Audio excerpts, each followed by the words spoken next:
बहुत में बनाएंगे और इन जालिमों से भी लड़ेंगे जो हमें अछूत, नीच और छोटा कहते हैं। बहुत बहुत धन्यवाद, बहुत बहुत साधुवाद। इंकलाब जिंदाबाद।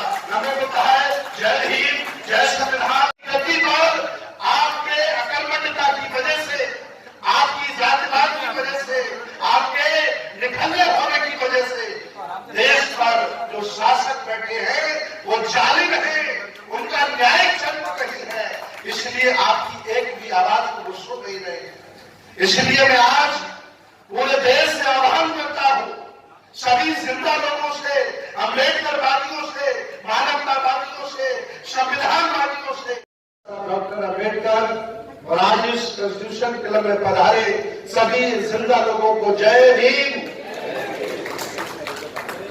वो दौर था जब हमारे महापुरुषों ने हमारे लिए लड़ाइयां लड़ी। मैं आज इस दिल्ली से आवाज करना चाहता हूं कि जब ज्योतिबा फुले हमारे लिए लड़ रहे थे, स्कूल बना रहे थे, उस तरह शासक जालिम नहीं था।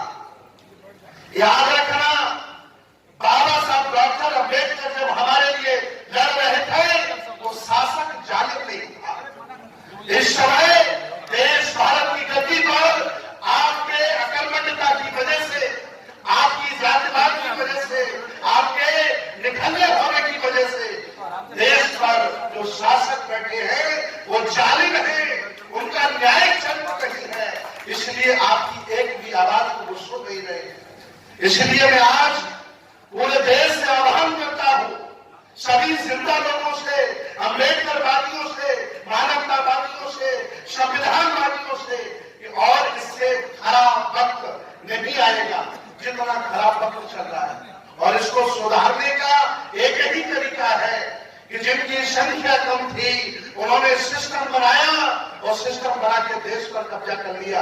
आप बहुत संख्यक हो, इतनी संख्या आपकी है, लेकिन कोई सिस्टम नहीं बन पा रहा है।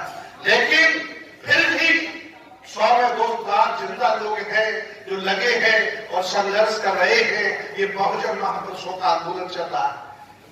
हम लोगों को डराया जा रहा है कि 2025 में संविधान खत्म हो जाएगा, हिंदू राष्ट्र बना देंगे। मैं भी ये घोषणा करता हूं, आप सभी लोगों से निवेदन करता हूं, जिंदा जागरूक लोगों से, कि 2025 तक 25 करोड़ लोगों को बौद्ध बना दीजिए, हिंदू अल्पसंख्यक हो जाएगा। कभी ये कहीं नहीं का हिंदू राष्ट्र बनाएंगे। ये SC OBC माइनॉरिटी का देश है, ये बहुत संख्यक लोगों का देश है। हम लोग कोई काम नहीं कर रहे हैं, लोगों के बीच में नहीं जा रहे हैं, कैडर खत्म कर दिया। जो लोग सक्षम और मजबूत हो गए घरों में मजे काट रहे हैं। सही बात तो यह है कि जो बेचारा चाहे यूट्यूबर के तौर पर, चाहे काम करने के तौर पर आज वो काम कर रहा है, वो साधन विहीन व्यक्ति है। और जिनके पास साधन है वो कह रहा जातिवाद है ही नहीं, वो कह रहा छुआछूत है ही नहीं, और कोठियों में बैठ करके मजे काट रहा है। इसलिए मैं चाह रहा हूं, भले ही हम साधन विहीन हैं, अगर हम मिलकर के काम करेंगे तो देश आजाद होगा, तीसरी आजादी भी मिलेगी, संविधान भी बचेगा और हक अधिकार भी हमारे मिलेंगे। एक बात अंत में भगवान बुद्ध की कह करके मैं अपनी बात समाप्त करता हूं। बुद्ध ने कहा था 2 तरह के पुत्र होते हैं, एक होता है विचार पुत्र और एक होता है रक्त पुत्र। बहुजन समाज के लोगों, मैं मानता हूं आपने पुत्रों को जन्म दिया है, लेकिन तुमने रक्त पुत्र ज्यादा पैदा किए हैं। अगर तुमने विचार पुत्र पैदा कर दिए होते तो तुम्हारी ये हालत नहीं होती। आज देश में जो समाज का काम कर रहे हैं, धर्म का कार्य कर रहे हैं, संघर्ष कर रहे हैं, चाहे वो स्वामी प्रसाद गौरे हो, चाहे राजेंद्र पाल गौतम हो, चाहे भारतीय सुमित्र हो, चाहे सुजीत सम्राट हो, चाहे राहुल नागपाल हो, चाहे शशि भूषण हो, ये विचार पुत्र हैं तुम्हारे, ये विचार पुत्र हैं तुम्हारे। घर से निकलते हैं, ये सीमा रूपी कफन डालकर निकलते हैं, कभी भी हमें कोई मार सकता है, ये हम जानते हैं, फिर भी हम डर रहे हैं। इसलिए क्योंकि हम लोग कोई गरीब लोग नहीं है, छोटे लोग नहीं है, अछूत लोग नहीं है।